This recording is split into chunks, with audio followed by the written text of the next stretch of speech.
मेरे छोटे छोटे बच्चे थे, मुझे कोई नौकरी नहीं मिल रही थी, इसलिए मैं मजबूर होकर मर्द का भेष बदलकर ड्राइवर की नौकरी करने लगी। मेरे मालिक बहुत अच्छे थे, रोज़ मुझसे रात से भर बात करते जाते। जब एक दिन उन्होंने बातों बातों में मुझे बताया कि वह एक लड़की से प्यार करते हैं, मैंने कहा यह तो बहुत अच्छी बात है, आप इतने नौजवान हैं और खूबसूरत और अमीर हैं, आपसे तो कोई भी लड़की शादी करने को तैयार हो जाएगी। लेकिन मेरे कदमों तले ज़मीन निकल गई जब उन्होंने मेरी ही तस्वीर, मेरा नाम कोमल है, मैं अपने माँ बाप की इकलौती बेटी थी, मुझे पढ़ने लिखने का कोई शौक़ नहीं था, इसलिए 12वीं के बाद पढ़ाई को छोड़ दी। मेरा ताल्लुक़ एक खाते पीते घराने से था। मेरे पिताजी 2 भाई और उनकी एक बहन थी। शुरू से ही मेरे खानदान में जायदाद के खातिर झगड़े चल रहे थे। पापा सारा दिन अदालतों के धक्के खाते रहते, क्योंकि मेरे चाचा और बड़े पापा दोनों हमारे हिस्से की प्रॉपर्टी हड़पना चाहते थे। मेरे वक्त कुछ इसी तरह गुजर रहे थे कि मुझे खबर मिली कि मेरी सबसे अच्छी दोस्त मन्नू की शादी हो गई है। मन्नू के घर वाले बहुत अमीर थे। मन्नू ने स्पेशल मुझे अपने घर फंक्शन में बुलाया था।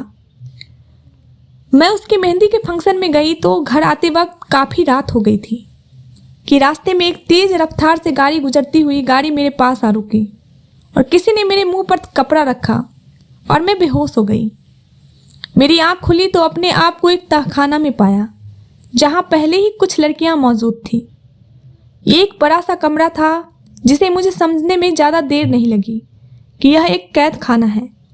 यहाँ पर छोटे छोटे बच्चे भी कैद थे और कुछ जवान लड़कियाँ भी थीं जिनसे क्लब में डांस करवाया जाता था और कुछ को तो कोठे पर बेच दिया जाता। पुलिस भी इस गैंग के साथ मिली हुई थी।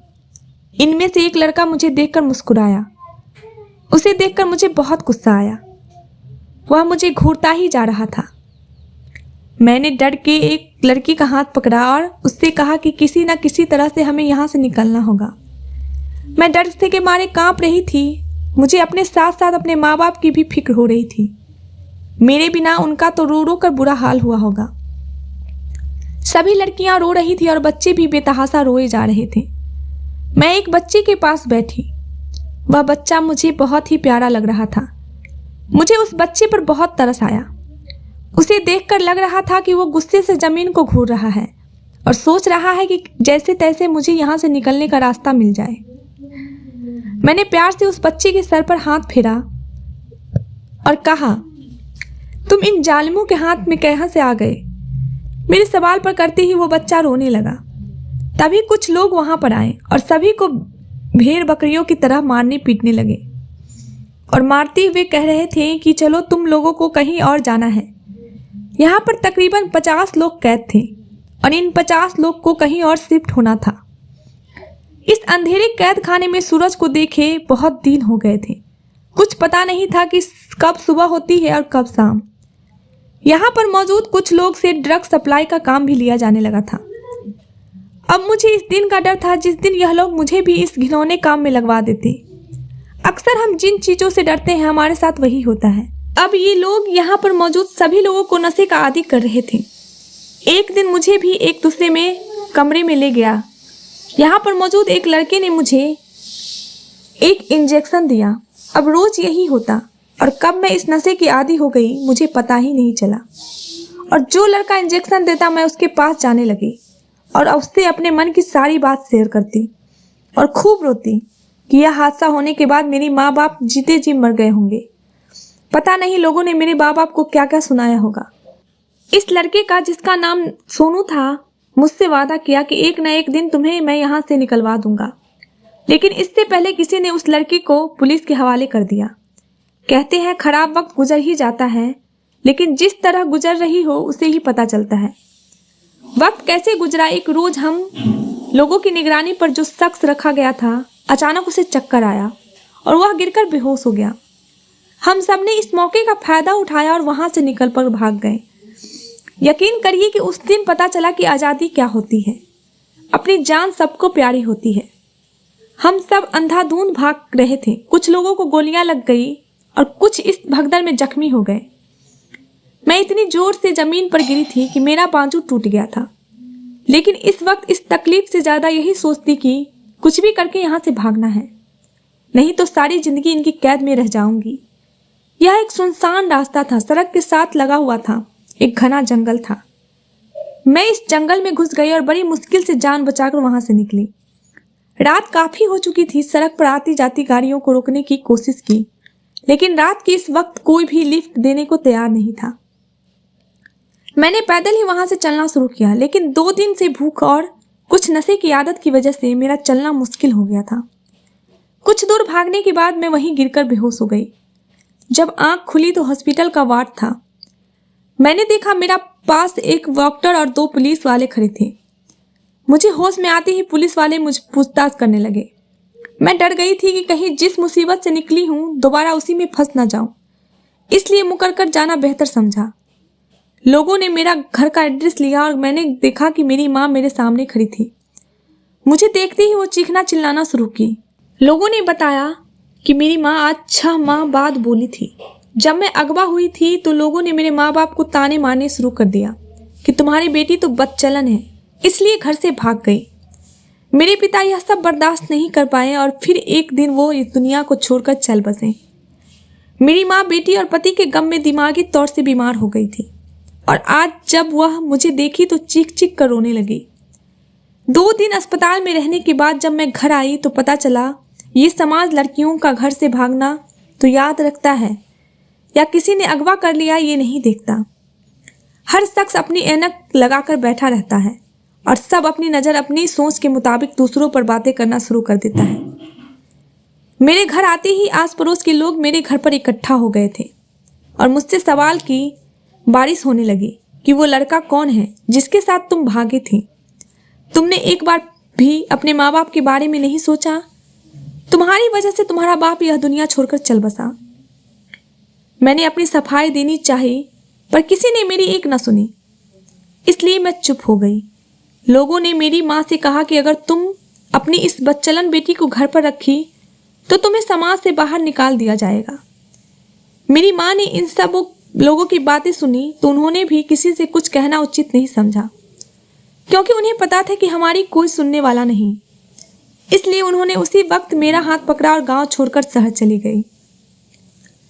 शहर में मेरी माँ एक पुरानी सहेली रहती थी। रात के 10 बजे हम उनके घर पहुंचे। अचानक हमें अपने घर देखकर मेरी माँ की सहेली सुबिता आंटी घबरा गई। उन्होंने हमें घर के अंदर आने को कहा और एक कमरे में बिठाया। अभी हम सब बातें ही कर रहे थे तभी मैंने देखा सुबिता आंटी का एक बेटा था जो पागल था। वो हमारे पास आया और मुझसे कहने लगा कि तुम मेरे साथ चलो और खेलो। सुबिता आंटी के बेटे रामू की उम्र लगभग 23 साल की थी, लेकिन वह बच्चों की तरह बिहेव करता था, जिसकी जिद की वजह से माँ ने मुझसे कहा कि जाओ उसकी बात मान लो, नहीं तो ये हमें परेशान कर देगा। मेरी माँ की सहेली सुबिता आंटी ने बताया कि उनका बेटा एक बहुत ही काबिल पढ़ा लिखा इंसान था, अपने कॉलेज का बेस्ट प्लेयर था। एक बार मैच खेलते समय किसी खिलाड़ी ने उसके सर पर भारी चीज मार दी थी और वो बेहोश होकर गिर गया और पूरे 1 महीने अस्पताल में रहा। उसकी हालत में सुधार तो हुआ, लेकिन उसके दिमाग का एक हिस्सा खराब हो गया, जिसकी वजह से ये बच्चों की तरह बिहेव करता है। हम माँ बेटी सुबिता आंटी के घर रहने लगे। रामू सारा दिन अपने कमरे में पड़ा रहता या अपनी माँ से जिद करके अपनी बात मनवाता। रामू मुझसे घुल मिल गया था। मेरे आने से उसे एक अच्छा दोस्त मिल गया था। वह मुझसे ढेर सारी बातें करता। धीरे धीरे करके हमारा अच्छा वक्त गुजरने लगा। सुबिता आंटी का हम पर बहुत एहसान था, क्योंकि वह मुश्किल वक्त में उन्होंने हमें अपने घर पर पनाह दी थी। हमारे लिए यही बहुत काफ़ी था। मेरी माँ अपनी सहेली के साथ लोगों के कपड़े सिलती और मैं सारा दिन घर के काम करती। रामू के पिता अब इस दुनिया में नहीं थे। उनके घर में सुबिता आंटी और रामू ही रहते थे। कुछ दिन बाद मेरी माँ की सहेली ने मेरी माँ से एक अजीब सी फरमाइश कर दी कि वो रामू की शादी मुझसे करवाना चाहती है। माँ ने सुबिता आंटी से कहा कि अपने घर में पनाह देने की इतनी बड़ी कीमत मत मांगो, लेकिन मेरी माँ की सहेली सुबिता आंटी ने एक शर्त रखी, या तो मैं उनके बेटे से शादी करूं या अपना बंदोबस्त कहीं और कर लूं। सुबिता आंटी की यह शर्त सुनकर अब तो हमें अपनी रूह पर भी भरोसा उठ गया था। मेरी माँ ने मुझसे कहा कि चाहे कुछ भी हो जाएगा, मैं तुम्हारी शादी रामू से नहीं होने दूंगी, क्योंकि वह पागल है। हम यहाँ से कहीं दूर चले जाएंगे। लेकिन पता नहीं क्यों रामू के साथ रहते रहते मुझे उससे लगाव हो गया था। वह चाहे जैसा भी था, मुझे वह अच्छा लगने लगा था। मैंने माँ को समझाते हुए कहा, माँ अब हम यहाँ से निकले तो हम मारे फिरेंगे, हमारा कोई ठिकाना नहीं होगा। इसलिए यही बेहतर होगा कि हम सुबिता आंटी की बात मान लें। मेरे फैसले पर माँ रोती रही कि मेरी एक बेटी थी और कैसा नसीब लेकर आई। हम दोनों माँ बेटी एक दूसरे से लिपट कर देर तक रोते रहे। और कुछ दिन बाद मेरी शादी रामू से हो गई। मेरी शादी पर मेरी माँ बहुत रोई थी, पर मैं क्या कर सकती थी। हमारी मजबूरी ने मुझे यह सब करने को मजबूर किया था। मेरे दिन कुछ इसी तरह गुजरने लगे। रामू मुझे अपना दोस्त मानता था, पर पत्नी का क्या मतलब होता है उसे बिल्कुल भी नहीं पता था। एक दिन एक भिखारन मेरे दरवाजे पर आई और कहने लगी, मुझे पेट भर खाना खिला, तेरी हर मनोकामना पूरी होगी। उसकी बात पर मैं हंसी थी कि मेरे नसीब में तो मेरा पागल पति है, तो उससे बड़ा दुख मेरी जिंदगी में और क्या हो सकता है। मैंने उस भिखारन को खाना खिलाया तो उसने कहा कि जा बेटी, तेरा पति तुझसे बेइंतहा प्यार करेगा। उसकी बातें सुनकर मैं हैरान थी कि भला मेरा पागल पति मुझसे क्या प्यार कर सकता था। लेकिन कहते हैं कि दुआएं तकदीर बदल देती है। मेरी जिंदगी में भी कुछ ऐसा ही होने लगा। कुछ दिन बाद मैंने महसूस किया कि रामू की हालत दिन प्रतिदिन सुधार होने लगा था। रामू को सुधरता हालत देखकर हमने उसका इलाज दोबारा से शुरू करवाया। इस बार डॉक्टर को पूरी उम्मीद थी कि रामू जल्दी ठीक हो जाएगा। मेरा पूरा दिन रामू की देखभाल में निकल जाता, लेकिन मेरी मेहनत रंग लाई और रामू की हालत में सुधार होने लगा। अब वह पहले से बेहतर हो गया। लेकिन रामू के ठीक होते ही पता नहीं मेरी सास को क्या हो गया कि वह मुझसे नफरत करने लगी, मेरे प्रति रामू को भड़काने लगी। इन बुरे हालतों में किस्मत ने मेरा साथ नहीं दिया और मेरी माँ की तबीयत बहुत ज़्यादा खराब हो गई। मेरी माँ के इलाज ने मेरे ससुराल वालों ने साथ नहीं दिया और अचानक मेरी माँ इस दुनिया को छोड़कर चल बसी। अब मैं बिल्कुल अकेली हो गई थी। ससुराल में रहने का ठिकाना तो था, लेकिन मेरा अपना कोई नहीं था। मेरी माँ के गुजरते ही मेरी सास का अत्याचार मेरे ऊपर और बढ़ गया। वो मेरे पति रामू से कहकर मुझे बहुत सारी बातें सुनवाती। रामू पहले से बहुत बेहतर हो गया था, लेकिन वो अपनी माँ के हाथों का खिलौना बन गया था। उसकी माँ जैसा कहती वो उन्हीं के इशारों पर चलता। हम पति पत्नी अजीब रिश्ते में जुड़े हुए थे। साथ होते हुए भी हम एक दूसरे के साथ नहीं थे। हमारा रिश्ता बस यूं ही चल रहा था कि एक दिन मेरी किस्मत ने एक नया मोड़ लिया। अचानक मुझे पता चला कि मैं माँ बनने वाली हूँ। लेकिन अपने माँ बनने की खबर सुनकर मुझे थोड़ी भी खुशी नहीं हुई, क्योंकि मेरे और रामू के रिश्ते में जो दरार थी वह हमारे आने वाले बच्चे के लिए ठीक नहीं थी। मेरे मन में यह डर था कि पता नहीं रामू अच्छा बाप बन पाएगा कि नहीं। जो इंसान अच्छा पति नहीं बन पाया, वह अच्छा बाप कैसे बन सकता है। इसी डर की वजह से मैं अपने बच्चों को इस दुनिया में लाने से डर रही थी। मैंने अपने मोहल्ले की एक औरत से बात की जो सरकारी अस्पताल में नर्स थी। वह मेरी मदद करने को तैयार हो गई, लेकिन अस्पताल जाने के बाद पता चला कि मेरा अवर्सन नहीं हो सकता। अगर हमने इस बच्चे को गिराने की कोशिश की तो मेरी जान को खतरा हो सकता है। मैं अपना मायूस चेहरा लेकर घर लौट आई। वो 9 महीने मेरे लिए 9 साल के बराबर थे।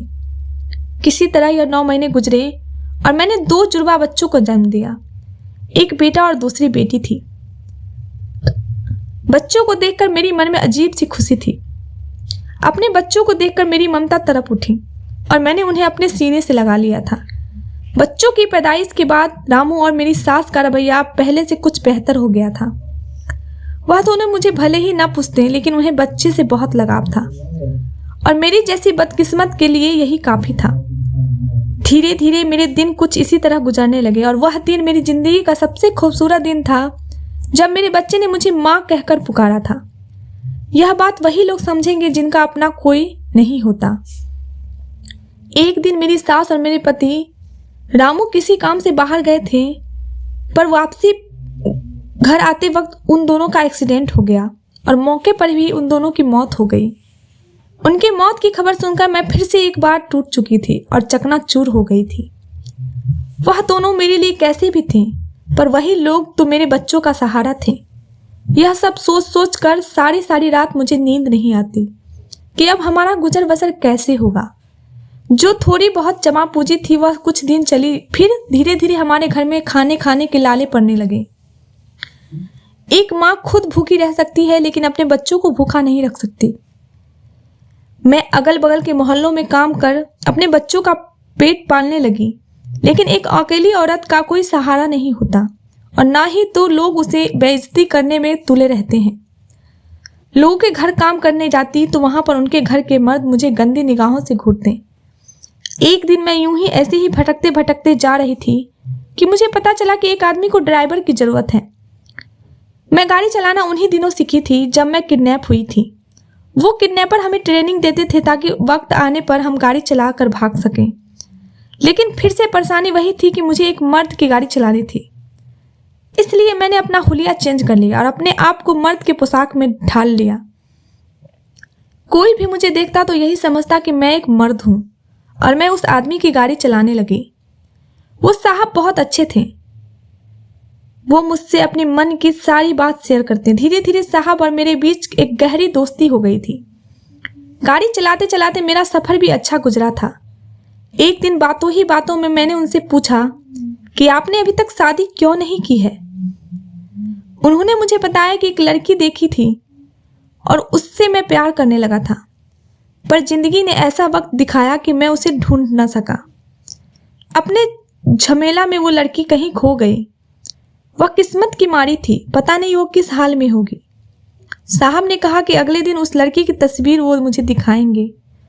अब मुझे अगले दिन का इंतजार था और उस लड़की की किस्मत के बारे में भी सोच रही थी कि उसकी किस्मत तो बहुत अच्छी है क्योंकि कोई शख्स उससे 7 साल से मोहब्बत कर रहा है और उसी की यादों में अभी तक उसने शादी नहीं की थी। अगले दिन बच्चों को स्कूल छोड़कर जब मैं उस साहब को लेने गई, जब वह गाड़ी में बैठे, कुछ दूर जाकर मैंने उनसे कहा कि मुझे उस लड़की की तस्वीर को दिखाइए।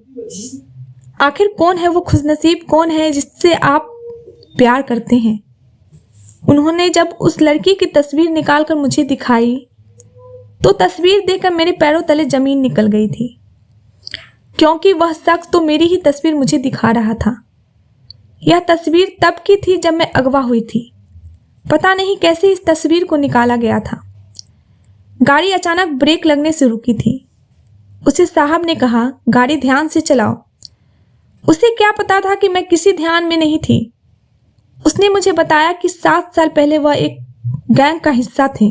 उसका पिछला रिकॉर्ड एक क्रिमिनल का था, लेकिन फिर एक दिन उसने एक चेहरा देखा जिसे देखकर उसने खुद से एक वादा किया कि वो इस दलदल से निकलेगा और उसे मासूम लड़की को भी निकालेगा।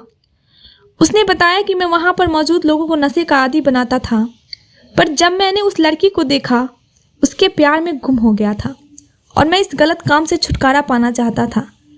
इसलिए मैंने खुद अपने आप को पुलिस के हवाले कर दिया। फिर मैं पुलिस का सरकारी गवाह बन गया। पुलिस ने जब वहाँ पर छापा मारा तो वहाँ पर सभी लोग फरार हो चुके थे। तब मुझे एहसास हुआ कि मैं उसे लड़की को खो चुका था। फिर मुझे याद आया कि उसने एक बार अपने घर का एड्रेस दिया था। मैं पूछता पूछता वहाँ पहुँचा तो लोगों ने पता चला कि उसके पिता उसकी जुदाई में मारे गए। उसके बाद उस लड़की और उसकी माँ को समाज से निकालने की धमकी दी गई, जिसे वह लड़की और उसकी माँ यह गांव छोड़कर कहीं चले गए। मैंने पढ़ाई अच्छी की थी, लेकिन गलत संगत की वजह से क्रिमिनल बन गया था। उसी वक्त अपने साहब की बातें सुनकर मैंने उन्हें सच्चाई बता दी कि मैं ही वह लड़की हूँ जिसे आप बेइंतहा प्यार करते थे। लेकिन लोगों की नज़रों से बचने के लिए मैंने अपना हुलिया बदल लिया है और मैं एक मर्द के भेष में रहने लगी हूँ।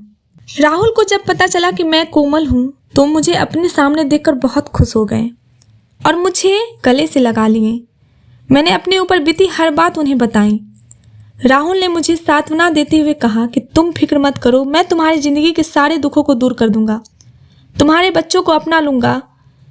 राहुल ने बताया कि जब तुम मेरी ज़िंदगी में आई तो तुम्हें देखकर मैं इसी बुरी संगत से दूर जाकर अपनी ज़िंदगी को बेहतर बनाना चाहता था, लेकिन तुम भी मुझसे बिछड़ गई। फिर मैं दोबारा अपनी ज़िंदगी को बेहतर बनाने में लग गया। मेरी पढ़ाई की वजह से मुझे एक अच्छी नौकरी मिल गई और मैं लगन से वह नौकरी करने लगा, क्योंकि मेरे मन में यह विश्वास था कि एक न एक दिन तुम मुझे ज़रूर मिलोगी। कहते हैं अगर प्यार सच्चा हो तो एक ना एक दिन ज़रूर मिलता है, और आज तुम मेरे सामने बैठी हो। राहुल की बात सुनकर मैं बहुत खुश हुई थी, क्योंकि मुझे एक सच्चा जीवन साथी मिला था। मैंने उसे अपने बच्चों से मिलवाया। कुछ दिन बाद राहुल ने मुझसे शादी कर ली।